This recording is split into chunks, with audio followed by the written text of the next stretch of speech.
guys, welcome to podcast. Hari ini podcast pertama kita. Di sini aku Dinda Fretika Sari dari Prodi S1 Kebidanan yang bakal nemenin kalian 30 menit ke depan. Dalam episode kali ini kita membahas mengenai mental health bersama narasumber kita, yaitu ada Mbak Rani sama Mbak Jasmine. Baik Mbak Rani dan Mbak Jasmine, bagaimana kabarnya hari ini Mbak? Baik Mbak, Baik. Mbak Dinda. Oh, alhamdulillah ya Mbak, baik-baik saja. Dan untuk teman-teman yang dengerin podcast kita, semoga sehat selalu juga ya teman-teman. Nah, kita langsung saja ya teman-teman ke topiknya yaitu mental health. Nah, menurut Mbak ini apa sih penting nggak sih menjaga mental health? Menurut saya, tentu saja menjaga kesehatan mental itu sangat penting, di mana kesehatan mental yang baik dapat berdampak positif pada kesejahteraan umum dan produktivitas kehidupan sehari-hari. Mungkin itu saja, Mbak. Nah, masih Mbak Rani. Kemudian untuk Mbak Jasmine mungkin pendapatnya mengenai penting nggak sih mental health, menjaga mental health? Kalau menurut saya penting ya Mbak, mungkin sama seperti tadi yang dikatakan Mbak Rani, cuman kalau lebih spesifiknya penting menjaga mental health itu karena setiap orang kan memiliki apa ya, kayak perjalanan kehidupan masing-masing. Jadi mungkin seorang remaja ataupun anak yang mengalami mental health, mungkin dia bisa menyembuhkan penyakit traumanya ataupun apa yang dia alami seperti itu Mbak. Baik, Mbak, ini ada yang namanya generasi Gen Z gitu, Mbak. Nah, kalau dikaitkan sama generasi milenial sekarang, kira-kira apa ya? Apa mereka masih memiliki mental health yang baik sekarang? Menurut Mbak mana? Menurut Mbak Rani gimana? Mungkin bisa diulangin Mbak, suaranya kurang kedengaran. Kalau dikaitkan sama generasi milenial sekarang ini, kira-kira apa mereka masih memiliki mental health yang baik? Saya izin menjawab ya, Mbak.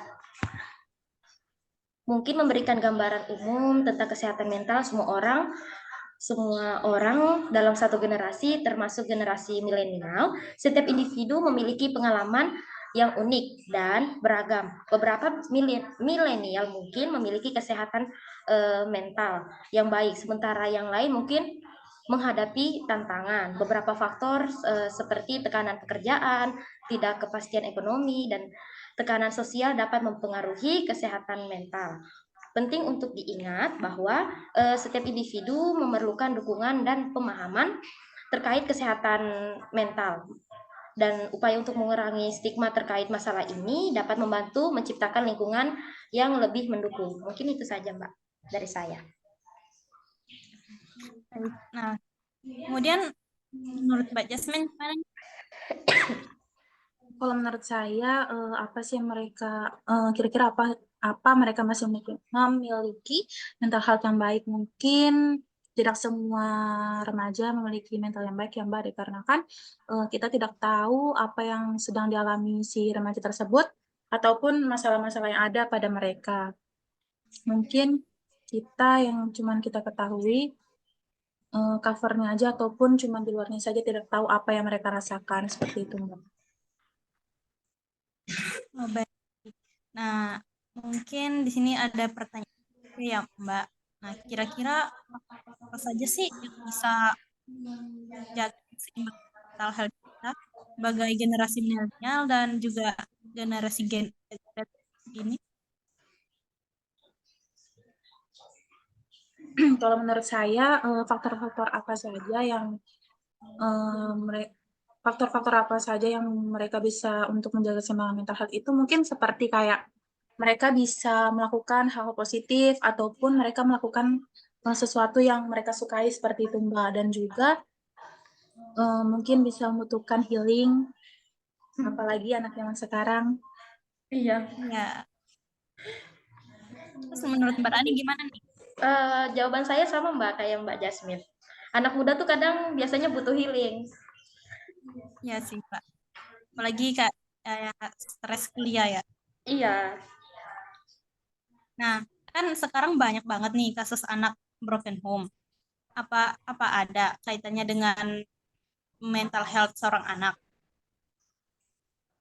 Kalau menurut saya ada ya Mbak.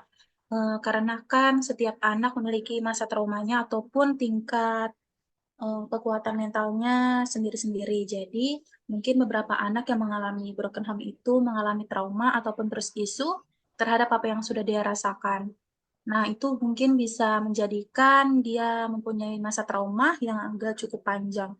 Dikarenakan dia mendapatkan hal itu di lingkungan keluarganya sendiri seperti itu, Mbak. Menurut Mbak Rani gimana, Mbak? Sama kayak Mbak Jasmine. Oh, baik. Terus kemudian di sini saya punya pertanyaan, apa tanda-tanda orang yang mengalami gangguan kesehatan mental? Saya izin menjawab ya Mbak ya untuk itu.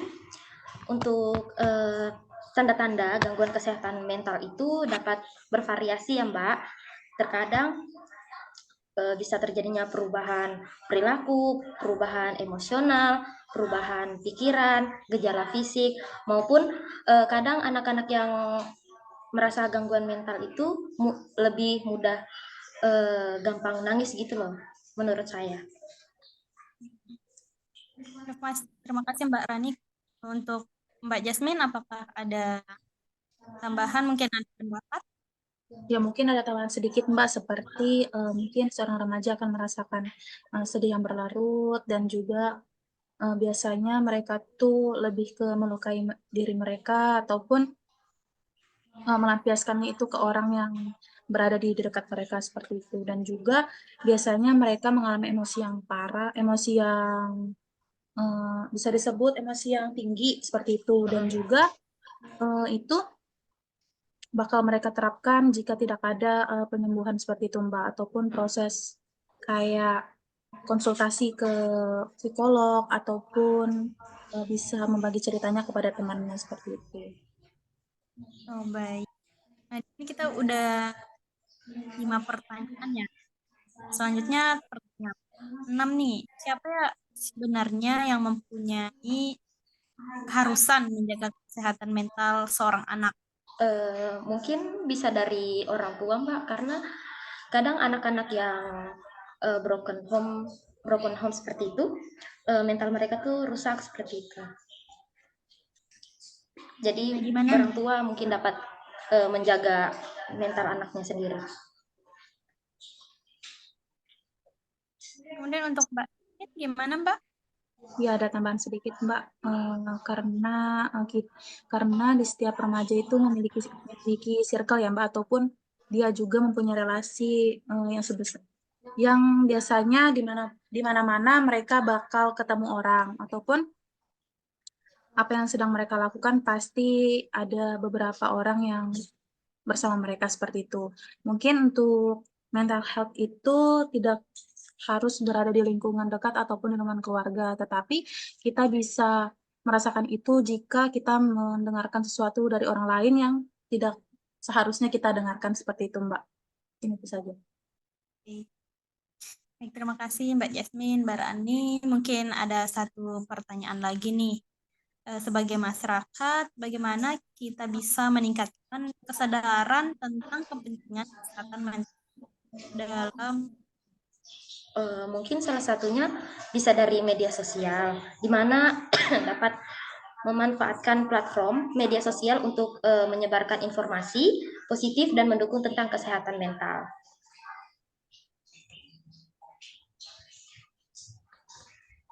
gimana Mungkin ada menurut tambahan, Mbak? Mbak, sedikit. Bagaimana sih kita sebagai masyarakat ataupun sesama remaja yang ingin support women support gitu ya. Mungkin dengan cara kita bisa memberikan edukasi ataupun memberikan sedikit eh, support terhadap orang yang mengalami mental health ataupun yang sedang lagi down seperti itu. tapi kita cuma bisa memberikan semangat dan juga kita harus mendengarkan apa yang dikeluhkan seperti itu, Mbak. Baik, terima kasih Mbak Rin sama Mbak Rani. Nggak terasa sudah di ujung waktu sekitar 30-an, udah ngobrol banyak tentang mental health. Seru banget kan obrol kita nih guys. Jadi kesimpulan dari teman kita hari ini adalah seperti yang sudah dikatakan sebelumnya, bahwa betapa pentingnya menjaga pasangan kita, bercanda deh guys. Pentingnya menjaga mental health sama halnya dengan menjaga kesehatan fisik yang tidak boleh luput dari perhatian kita. Kalau kesehatan mental terganggu, kondisi fisik dan kualitas hidup juga bisa menurun. Nah, dengan mengenali prinsip ini, semoga dapat membantu untuk menyadari kita semua bahwa pentingnya menjaga mental health sejak usia dini. Mungkin itu saja Mbak ya, kita cukupkan saja untuk podcast hari ini. Seru banget Mbak untuk pembahasannya mengenai mental Terima health. kasih Mbak Dinda. Baik Mbak, terima kasih. Ucapkan terima kasih ya Mbak Jasmine sama Mbak Rani. Terima kasih Mbak Dinda sudah mengundang kami di podcast. Baik, mungkin itu saja. Assalamualaikum warahmatullahi wabarakatuh. Waalaikumsalam warahmatullahi wabarakatuh.